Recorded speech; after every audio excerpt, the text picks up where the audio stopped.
Okay. Well, greetings and welcome. We're excited that you've been able to join us on this second session that we've had in getting ready for the holidays. So we want to greet everybody. I'd like to take just a few moments just to introduce ourselves, and then we'll get started. So I'm Joanne Grace, and I serve as chaplain for hospice. Delighted to have you all with us. So Sylvie, you're up next, it looks like. Thanks, Joanne. And I am Sylvie Piquet. I'm program director at Steamboat Creates, which is a nonprofit art center in downtown Steamboat. And just recently, the past 6 months, we've been working with Joanne and a team on a healing arts kind of program called Pivot Point. And so that's how we've gotten connected and gotten into this kind of arts for healing, rather than a kind of final finished product, more about being creative and recognizing the different parts of that process and what comes up. So I'm glad to be here. Thank you. Glad to have you. Kylie? Hi, everyone. I'm Kylie Lawler. I work at Northwest Colorado Health as our volunteer and special event manager. So we're getting creative here with our events taking place virtually. So we're glad to have you join us, and I hope that you can benefit from this workshop. Lindsay? Hi, I'm Lindsay Royce, and I'm a participant in this workshop, and I'm very grateful that it exists. We're glad to have you with us. Jacqueline? Hi, I'm Jacqueline. I'm the marketing coordinator with Northwest Colorado Health. I apologize, it's very noisy in my house right now, so probably gonna stay on mute. Okay, thanks. And we have Sandy Barron with us from Craig. Sandy, you want to introduce yourself? Hi, I'm Sandy, and I'm with Northwest Colorado Health in Craig, Colorado, as the chaplain. So we're glad to have you join us.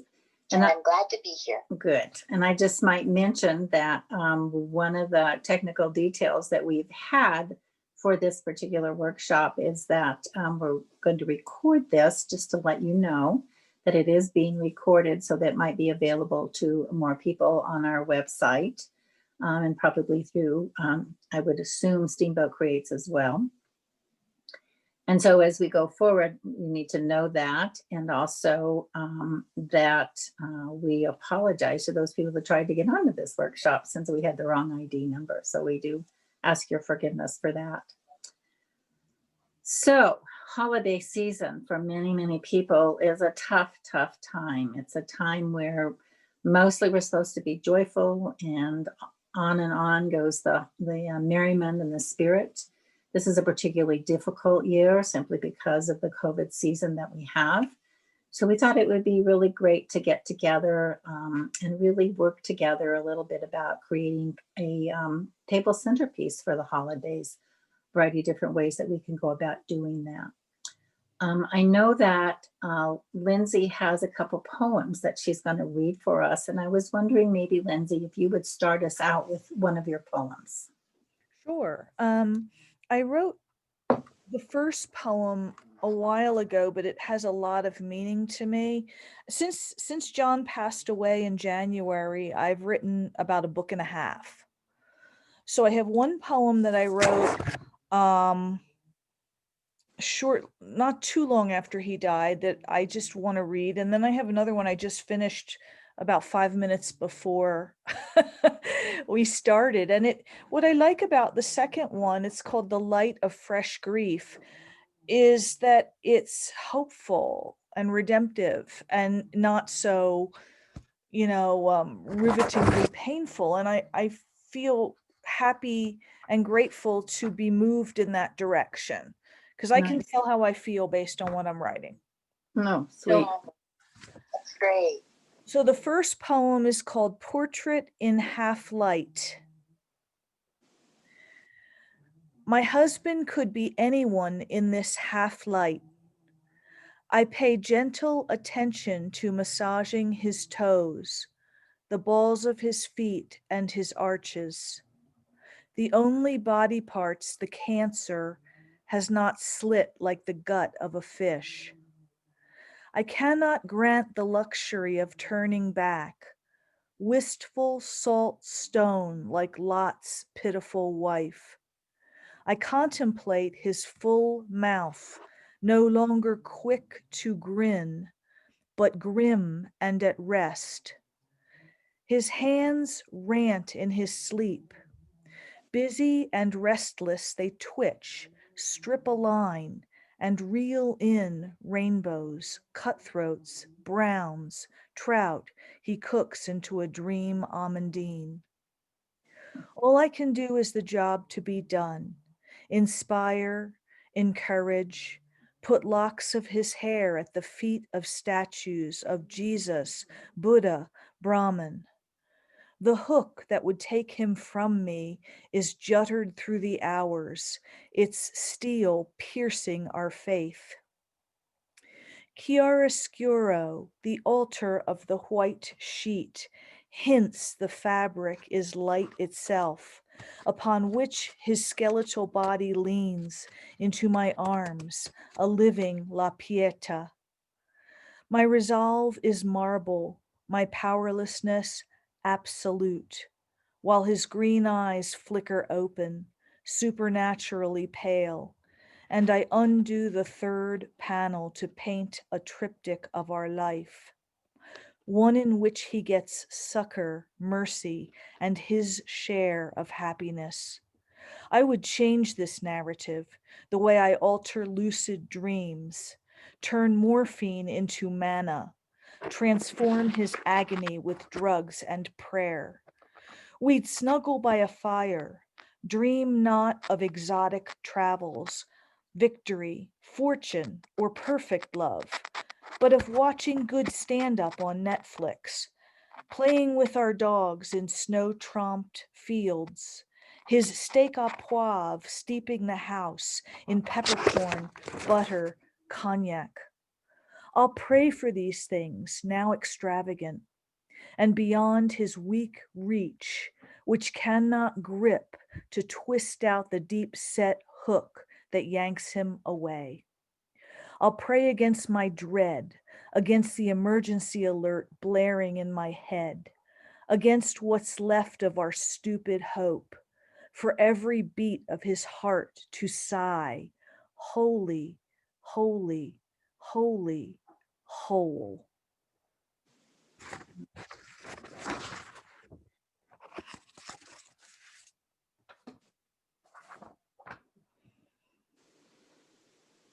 Thank you, Lindsay. Yes, thank you. That was beautiful. The one I think the most difficult things and the thing I admire most about Lindsay and your work and your writings is that you deal with reality. You don't shy away from it. And I think that's one of the most difficult things that we have to do when it comes to this season and to the grief that we experience, the losses that we experience, no matter where they come from or no matter how long ago they were. So I really appreciate your willingness to share with us your poetry. Well, I appreciate that. Yeah. I just, it's been very healing. That's all I can say. It's Mhm. been transformative. And like I said, I was very happy to write one that has a positive and redemptive ending. Mhm.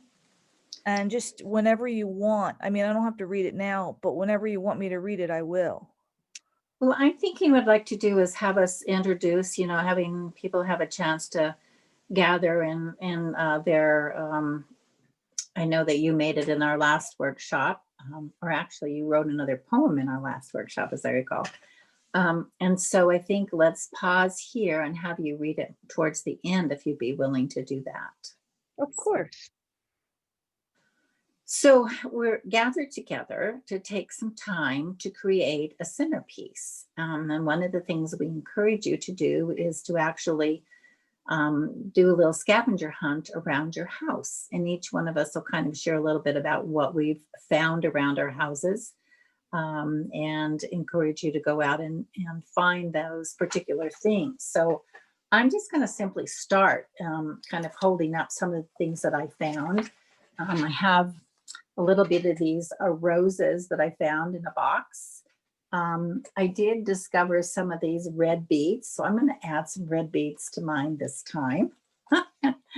And the other thing that I found that was really curious to me is I have a whole series of like river rocks that I'm beginning to use as well to create my particular centerpiece.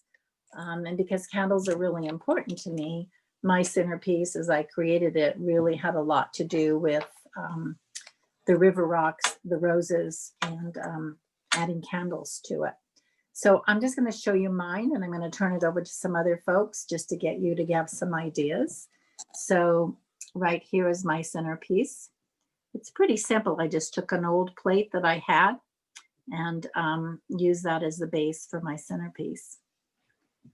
So I'm wondering if we could just take a moment for each one of you to take a look at what kinds of centerpieces that you have made or that you're thinking about making. So Sylvie, I know you have one.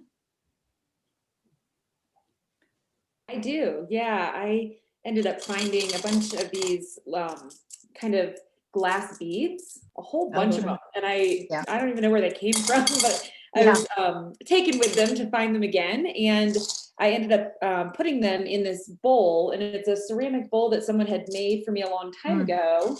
It's got some like, I don't know, it's got meaning. And so this ended up being kind of the stage of my centerpiece. And then I ended up putting a jar in here that you'll probably explain more about. But I liked something really simple and with those two pieces. So why don't you go ahead and explain the jar with the paper in it?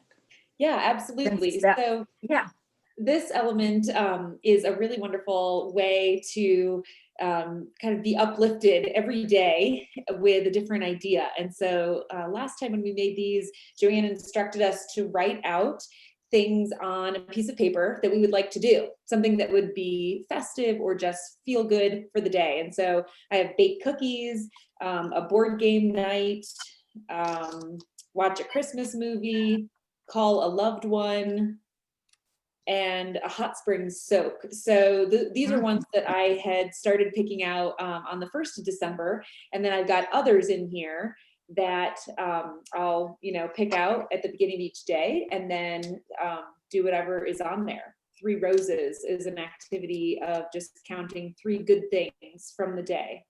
Oh, nice. So it's been a really nice practice to take something out and just have it as a focus for the day or an idea for the day.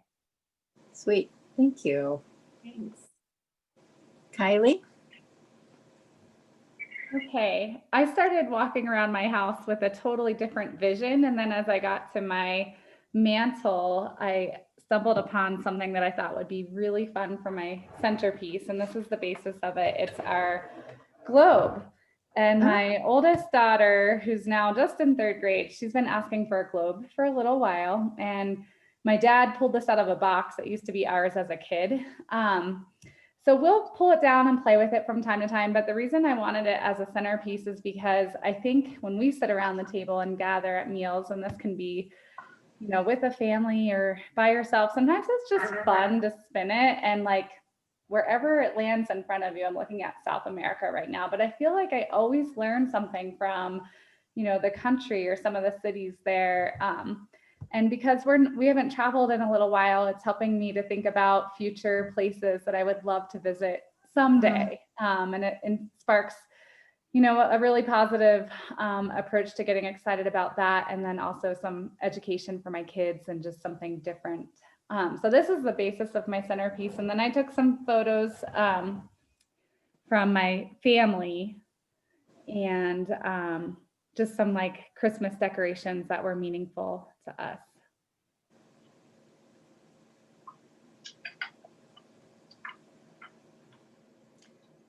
So Kylie, I'm wondering, you also, I think interacting with your kids, also have another jar that you, or a vase that you put things in. Would you explain that too? It's another alternative to maybe what Sylvie talked about dropping things in that you want to do and then pulling them out. So Kylie's got another version of this. Okay, and I'm gonna share my screen with you. If you can see a little list that I kind of took to as some examples. So similar to Sylvie, we wrote down kind of our own thoughts of what we can do right now. And every morning we pick out something. So this morning we picked out drive and look at Christmas lights. So I'm gonna look forward to doing that this evening after dinner, just throughout our neighborhood and, you know, maybe throughout town a little bit. But some other things we have in here are a snow walk, and hopefully we get to do that here soon. And then this one I just picked out right now is start a gratitude jar. And then every day we'll write down, whether it's, you know, at dinner or maybe in the morning or at some point in the day, we'll write down what we're grateful for. And it doesn't have to be just grateful for that day, but it can be something in general. And then we're going to start a gratitude jar where we put those notes in the jar. And I thought it would be fun to do this over a year. And next December, pull them out and read them. Just to kind of, I think it'll be a different season next year too. So kind of taking a step back and really appreciating what we are grateful for. And then just a couple other examples. This one is bake cookies, similar as Sylvie, and then call a loved one. I put something in there as like call a neighbor and have a cup of tea, go for a walk outside with a cup of tea. Just things that I think would be fun, but we don't always have the time or maybe energy to do it. So this is inspiring. If we pick it out that morning, we're going to try to do it that day or at least get it scheduled at some point. Nice. Thank you. So I'm wondering, Sandy, if you have done your centerpiece, any tips for those of us that are tuning in? Are you able to hear me? I'm not sure if I'm on. Yes. Not. Yeah. Yeah. They're hearing you very well. Okay. Maybe too good. Huh? What I did, I'm thinking about my dad, who was a geologist, and then who also would take us out when we lived in Florida. We'd go on the boat, go to little islands around us and stuff like that. So what I did was I have a big candle, and then I have some really special rocks that we found together, and I also have a sand doll around that, and then a sprig of evergreen. That's lovely. So the other piece is to build your centerpiece around people like your dad and people who have died. Some sort of make it more of a memory, a memorial type of centerpiece. So those are, I think, really three good ideas for us that Sylvie introduced, the nature of just being able to have an activity for each day from between here and Christmas, maybe even into the new year. And Kylie followed up on that. And Kylie suggested also then that we do perhaps a gratitude this year to reread those things that you're grateful for, to reread next year at this time. And then Sandy, you introduced the notion of doing more of a memory centerpiece with those that you love, that are in your family, that you honor during this time.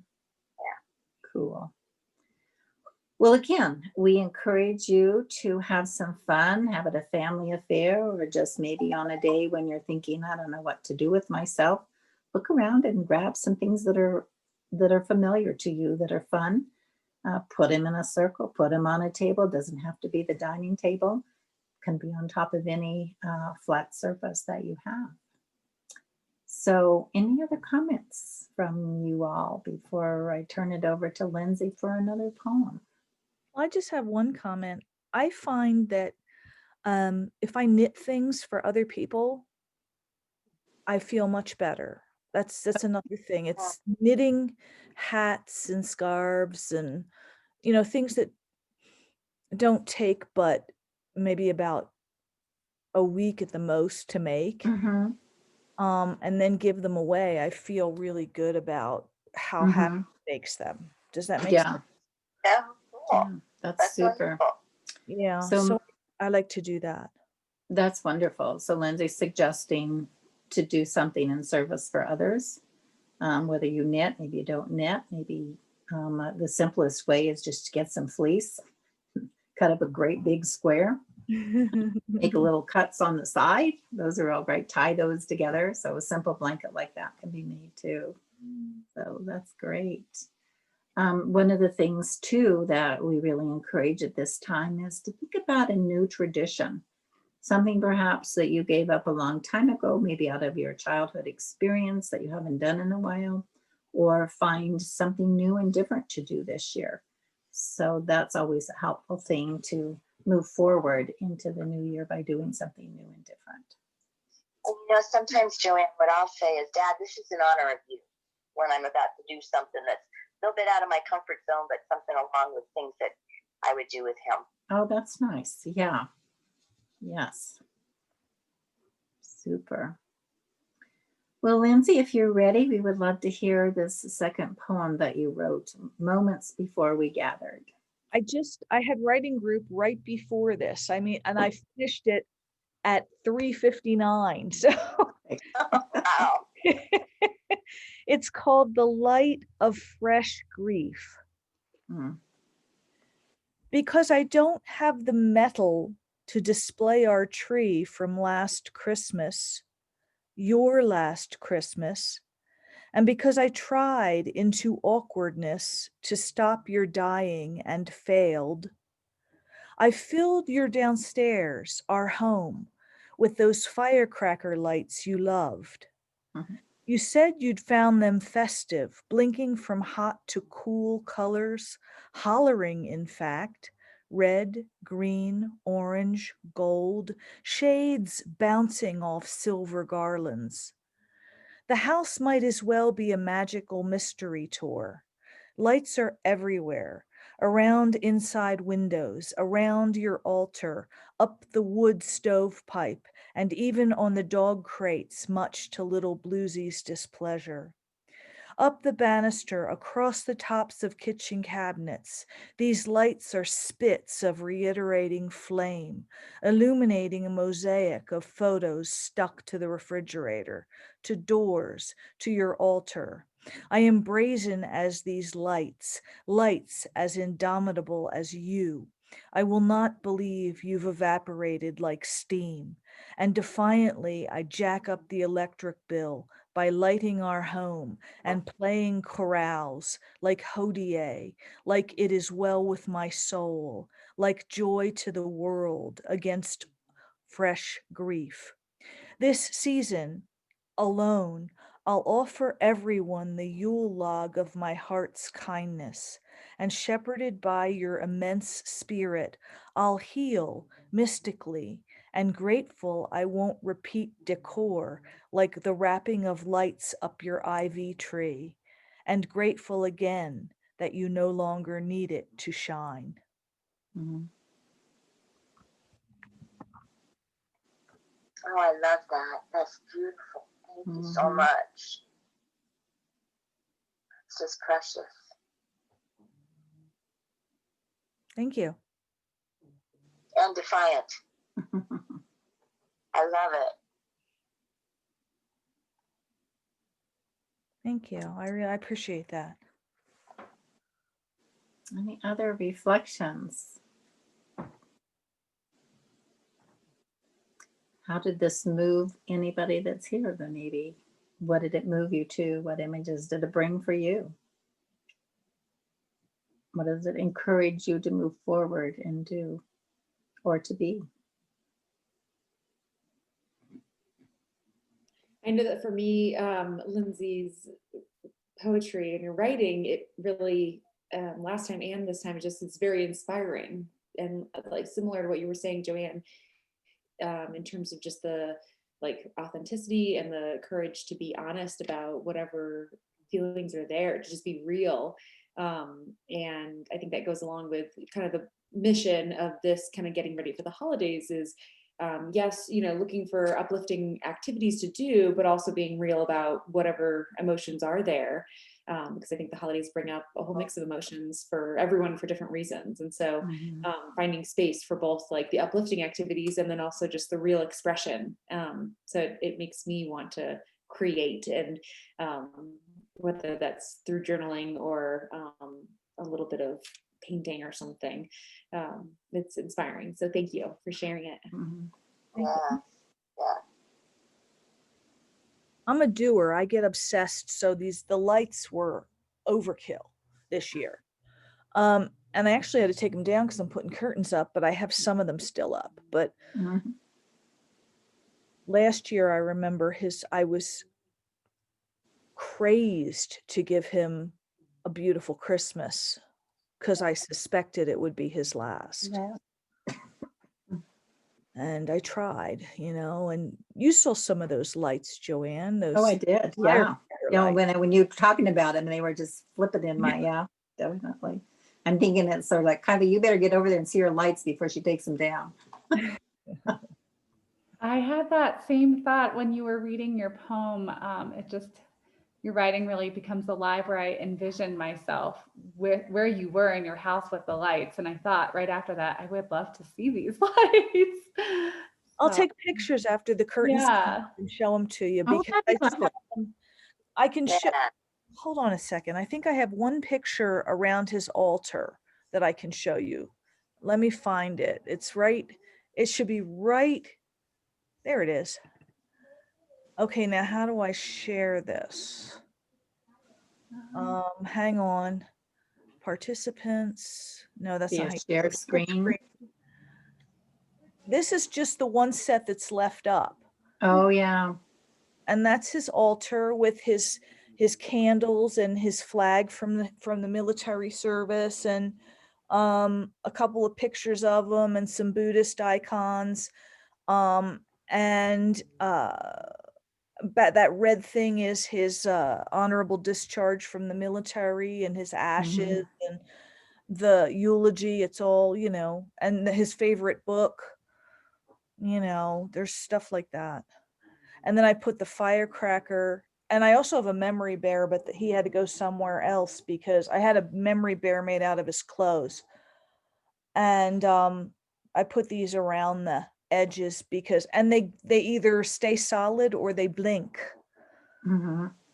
in 2 different color patterns. So they're really neat lights. So imagine that all over the place. That's fun. Thank you for sharing that, though. That's great. And again, that's another thing that you can do, is do this memorial corner for somebody. It's very traditional in some of our cultures, not so much in America, but it can be very, very healing to invite that through this season as an activity. It's important. I'll load it up with candles, like real candles with the wax, not just the ones battery operated. And I'll put some different things up there. And I had nubs of 10 candles last week up there, and I took them down. Certain things are fixed and certain things change. And it strikes me in looking at that, Lindsay, that's sort of the paradox, that the lights twinkling bring a lot of joy, and then all of a sudden there's the memories. Sometimes it brings that sadness. So at this season, be aware that this paradox of sadness and joy just kind of washes through. To let it wash through, be where you are with it, I think is really, really important. So I'm a little nervous about being alone on Christmas Day and Christmas Eve. Okay. But first of all, with COVID, my friends are all isolating, and I'll be on the phone, obviously, or on Zoom with people, but I'm nervous about it. Yeah. So just anticipating the day itself. Empty hours. Emptiness. I'm nervous about that. Yeah. Even though I have a lot of things I can do, I'll think of something. So I would just encourage you to just ask yourself, what's important to me? How do I want to go through this day? What is the sense that I want to carry through that day? And then just remember when you have that, and then to be able to kind of jump ahead, turn around and go, kind of ask yourself, well, how did I do that? How did I hold on to this sense of whatever it is, the love, the joy, the connection, whatever you identify, what's important to you. And I think that that's a great way to prepare for that uncertainty of that particular day. It's another way to go about it, to think about it from that place or that being internally of what is that internal state that you want to carry through that day. No, I will. I'll do that, and I'll have a ritual that'll honor him, and do some sitting meditation and all that. Great. Yeah. Well, thank you, Lindsay, for the depth of your poetry, for sharing with us. We really Thank you for always letting me. appreciate it. Yeah. Sandy, I'm wondering if you have a closing piece for us. Let's see. Is there anybody that has children, younger children? Well, Kylie does, and I would imagine other people that are going to be tuning in will also. Well, I found it's a little kind of a poem, and it's written in the shape of a Christmas tree. Huh? And it's things adults can do to help sad or grieving children. Okay. Hug me, cry with me, talk with me, read me a story, say I'm sad too, share memories with me, look at pictures with me, talk about the person who died, say everything is going to be all right, share favorite things you did with the person who died and wonderful memories, say I love you, and let me have some time by myself.